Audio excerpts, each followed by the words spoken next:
For today's video mga tol, wala muna magra-rap. Kasi sa araw na ito, meron tayong gagawin. Samahan nyo ako mga bossing. Eto mga bossing, ito yung aming base preparation ng free breakfast. At dito sa isang barangay sa bayan ng San Pablo, lalawigan ng Laguna. 3, 2, 1, boom!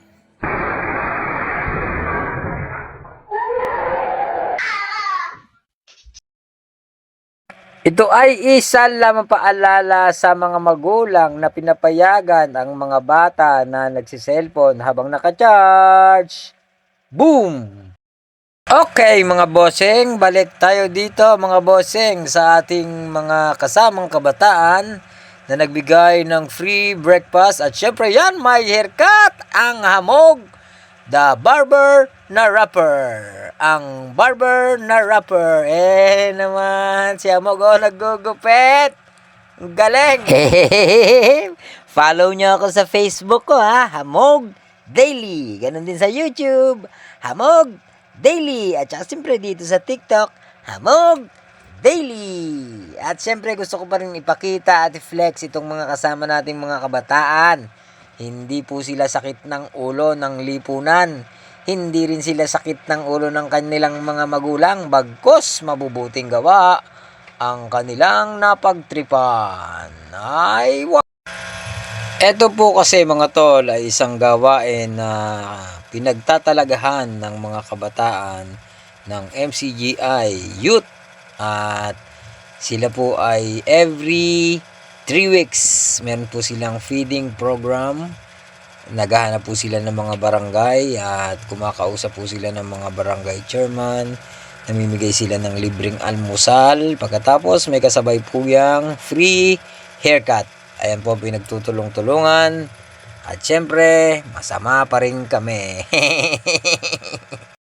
At guys nga pala, remind ko lang kayo, baka meron kayong mga kakilala na talagang mga walang anuman na kailangang magpagupit dyan sa inyong barangay. Pwede kayong mag-request sa inyong chairman. Tapos kontakin nyo lamang yung pinakamalapit na MCGI center dyan sa inyong lugar. Ay kami po ay kung loloobin tutugon at magbibigay ng libreng gupit at libreng almusal. At syempre mga tol, pagkatapos ng gawain, diretso rin tayo ng kain. Dito lang sa isang malapit na street. Meron ditong barbecue masarap. Syempre may sabaw, toyong maanghang at saka gulay at saka soft drinks na kakaiba.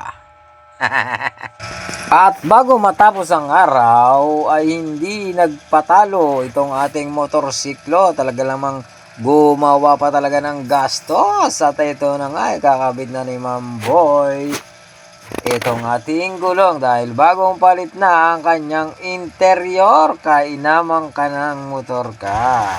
At ito nga mga tol, after natin ng charity ay diretso naman tayo sa ating pinapasukang barbershop. Syempre kailangan natin kumita kahit tanghali na, papasok pa rin tayo. At ayan, pag nasipugi, napakapugi ng ating modelo. O, di ba? At syempre pa meron din tayong tinirang long hair. Kita nyo naman yan, isa't kalahating taon daw yan, sabi ni Bossing. At kanya nang ipapuputol para na maging clean cut na siya ngayon. At syempre kung kanina ay puro libre, ngayon may bayad na. Kailangan natin kumita ng pira. Hanggang sa muli mga busing, samahan nyo si Hamog Daily. Hanggang sa muli, paalam!